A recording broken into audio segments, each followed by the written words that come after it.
A lot of people out there want a piece of this, sweetie. I'm cool and it makes them feel bad. So, after that trouble with Space Beth, I made passable copies of the family and placed them around the country as a buffer zone to protect... Why does he always want to be hunted? Jerry... It's not important right now, Dad. Something's off.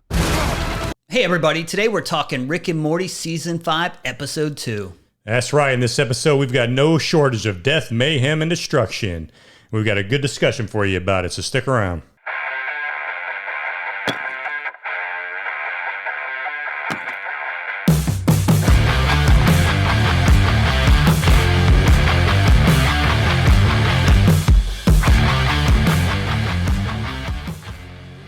All right, Billy. Rick and Morty, Mortyplicity. What do you think? Yeah, man. If you haven't seen this episode yet, get ready for a wild ride. Holy cow. Yeah, this episode is crazy. If you want action in an episode, this one brings it. Oh, yeah. This is like some F9 kind of action going on here, I mean, it's just nuts. From the, it starts out with, Morty and Rick and family sitting around the table eating. Then the next thing you know, they get killed, and then other people start getting killed, and everybody starts getting killed. Squids come in and take out the Rick and Morty. Yeah, take out the whole family. Yeah. And then when that happens, you see another Rick get a little thing on his watch. He's looking at his watch. He's like, uh-oh, one of the clone people got killed. Well, I guess not clones, the decoys. Yeah, one of the decoy families got taken out, and his family's like, decoy family? What are you talking about, man? You're making multiple of us? He was like, well, yeah, what do you think? There's a lot of people that want to kill us. Yeah, it's really hilarious because they start off talking about wanting to kill God. They're like, we're going to kill God. Right. And Summer's like, can I come? And they're like, no. Like, right, F off, Summer. You're not coming in. Yeah. And that's when the squids come in, take out the family, and then you learn, like, there's another duplicate family that they were using as a decoy in case something like this happened. Yeah, well, you learn, actually, there's several duplicate families that Rick has placed, like, all over the Midwest.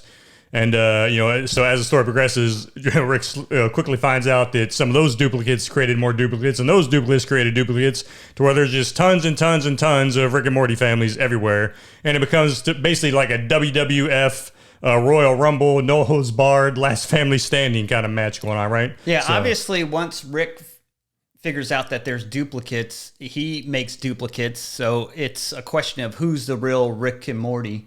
Right, yeah, and some of the duplicates are like very well made, and they look perfectly real, and some of the duplicates look like Pinocchio puppets. Yeah, and this is kind of a pun on the movie Mortyplicity, obviously, where you make a copy of a copy, it's not as sharp as the original. Right, exactly. So you got copies making copies, and eventually they start to look like weird and all messed up. You got one, to the point where you get this one Rick family who is basically like zombies almost, and he's kidnapping other Rick families to steal their skin so you can at least make his family look somewhat presentable again. This is a real fun episode, and I really like the first one, and this one continues with it. Another awesome episode I thought for season 5. No, I agree, man. Now, the only issue I have with this episode is, Rick saying the whole purpose he created these guys, right? All of these duplicates. And one part is funniest too is like you can sit here and count how many times they say duplicate. They probably say it like over 100 times, and Summer even kind of makes a joke about it. But the Rick saying the reason he created all these duplicates is to protect the family. So if one duplicate gets killed, then he'll get the message because there's so many people that want to kill him. But the thing is, like in the multiverse, there's like it seems like, from the other episodes and other seasons, there's like an infinite amount of Ricks and Mortys and Summers and the whole family. So why would Rick be worried about people trying to come kill him if there's, tons and tons and tons of Rick and Morty families out there already anyway? I mean, this all happens in the same dimension. Yeah, We're talking about multiple dimensions. This is grounded to one dimension. No, I agree, absolutely. But with the portal guns, those Ricks constantly jump to and from each other's dimensions, right? I mean, some of the episodes, you've got like different Ricks jumping into different Ricks' dimensions, and then that's one thing too, right? Yeah, but those are all different versions of Rick, but these are not real versions of Rick. They're decoys. I get it. There's a different concept. No, I totally get it, and I agree that it made for a friggin' outstanding episode. But I think it's still. You don't get it. I took no. But I still think it left a little bit to be. I don't know.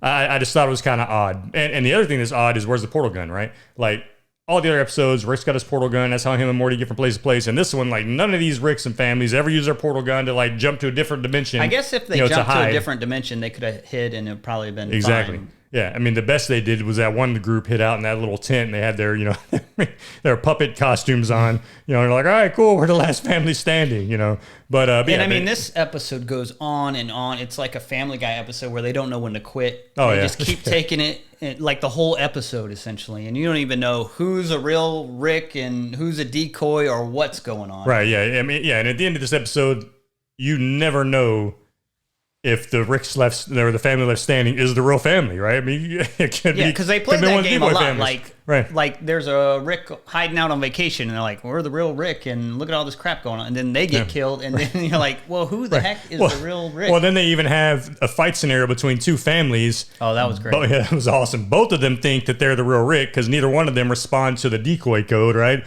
And then, so they're fighting it out in the house, killing each other. And then the next thing you know, this family on the outside just blasts through the flamethrower and just kills both those families. I mean, Morty's fighting Morty, Sumner fighting Summer. Oh, yeah. It's awesome. It was phenomenal. Outstanding episode. Like I said, the only issue I had was the whole, there's already tons and tons of Ricks and Mortys and family. But again, like you said, the way they explain it is it's all in the one dimension. But again, there's no portal gun for them to jump to dimensions. So that's kind of weird. But I mean, other than that, freaking outstanding episode. Like, holy cow, man. They did a great job with this one. My only issue with the episode is like, how does this fit into the world? It's kind of like a one-off episode. Yeah, you don't yeah. even know what's going on, who's the real Rick and Morty, so it doesn't really fit in. It's just kind of like a fun Like a fun filler to episode. itself. Yeah, no, and that's kind of feel I got from it. I thought this was just a great filler episode. A lot of shows do. They'll have their filler episodes, really don't have a lot of content to them, but it's just awesome to watch.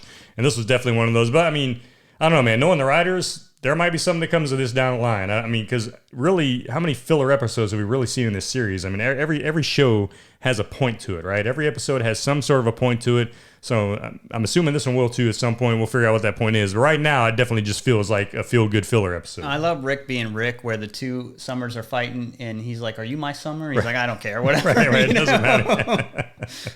And there was a funny joke in the beginning too, where he's like, "How do I know that I'm not a decoy?" And he's like, "Morty, you gotta check out my butt, and there's a barcode on there." And he farts at Morty's face. Yeah, that was awesome. There's some good scenes like that. Now, what about the end credits? Did you watch those? Yeah, I did. So in the end credits, man, what happened? I just drew a blank.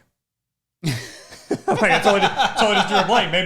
Maybe I'm the wrong Billy sitting here. Maybe that duplicate earlier was the right Billy. I don't know, because I totally just drew a blank of what happened in the end credits. So, oh no, you know what? But now I do remember what happened in the end credits. It's coming to you. So yeah, it's coming to me. So the dad is sitting there as the Pinocchio dad that escaped, right? Because the rest of the Pinocchio family got killed. He's covers himself in oil and floats down the river to escape, and then these beavers chase him down and freaking use him as a kind of a mating nesting area. So yeah, because there's pretty fun. there's like a Pinocchio version that's helping out everyone else out. So they're kind of like the saviors and providing safety for all the families out there. Right. And then of course Jerry being Jerry, like, screws them all over. Yeah, he screws them all over. And then the funny thing is too is at the end, after these beavers like rip them to pieces, then it shows like different time periods, flying by throughout this whole time. And this Pinocchio Jerry survived them all. And it gets back to the end where it's like Christianity being restarted all again, but like for this alien race. And this Jerry just like, please let me die. Oh, God. Why can't I die? This is the worst thing that's ever happened to anyone. So that was pretty funny. So how would you rate this episode compared to all the others? Oh, this episode's a 9, man. It was, like even if it was a filler episode, it was awesome. I was laughing. I just had a good time watching the whole episode. It was outstanding. I love this episode. I agree. I'm going to give it a 9. It's so much fun, so much action and violence, and it's hilarious as well. So Yeah, man, I love it this was episode. awesome. Season 5 off to a great start so far. Oh, yeah, it definitely is. I'm very much looking forward to the next episode because, hopefully they just keep the ball rolling on this show. But all right, guys, well, that's our review of Rick and Morty. Yeah, Rick and Morty. Season 5, Episode 2. We hope you enjoyed it.